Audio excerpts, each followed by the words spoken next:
আমাদের হজযাত্রীদের অনেকেই আছে যারা জীবনে প্রথমবার বিমানে চড়ছেন, তাদেরকে সর্বোত্তমভাবে সাহায্য করতে হবে। তাদেরকে সংশ্লিষ্ট সিটটি দেখিয়ে দেওয়া, সিট বেল্ট বাঁধা ও খোলার ক্ষেত্রে সহায়তা করতে হবে। প্রক্ষালন কক্ষ ব্যবহারের ক্ষেত্রেও অনেককেই সহায়তা দিতে হবে।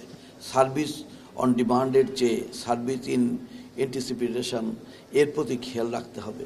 কোনোভাবেই বিমান যাতায়াতের সময় সম্মানিত হজযাত্রীগণ কোনোরূপ অসহায়ত্ব বোধ না করে কিংবা অস্বস্তিতে না ভেঙে পড়ে সেদিক কিন্তু দৃষ্টি রাখতে হবে। সম্মানিত হজযাত্রীদের সাথে পাইলট ও এয়ার হোস্টেসগণ আচরণ হতে হবে বন্ধুত্বপূর্ণ ও হৃদ্যতাপূর্ণ। আপনারা নিশ্চয়ই অবগত আছেন, আমাদের দেশের সম্মিলিত হজযাত্রীদের অনেকেই আছেন যারা তিল তিল করে জমানো সঞ্চয় দিয়ে হজ করে থাকেন। তাদের আবেগ অনুভূতিকে সম্মান দেখাতে হবে। সম্মিলিত হজযাত্রীদের সন্তুষ্টি বিধানের মাধ্যমে আল্লাহ পাকের সন্তুষ্টি অর্জন করা সম্ভব।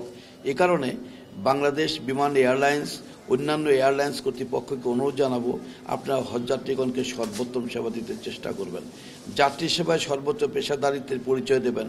হজযাত্রীদের লাগেজ লোডিং আনলোডিংয়ের ক্ষেত্রে সতর্কতা অবলম্বন করবেন। তাদের স্ন্যাক্স বা খাবার দাবারের মানের দিকে বিশেষ যত্নবান হবেন।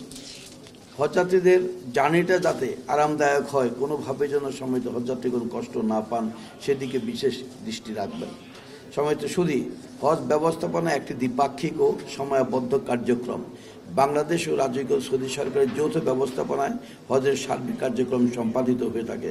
আমরা উভয় দেশই পারস্পরিক নিবিড় যোগাযোগ ও সমন্বয়ের মাধ্যমে এই কার্যক্রমটি সফলভাবে সম্পাদন করে আসছি।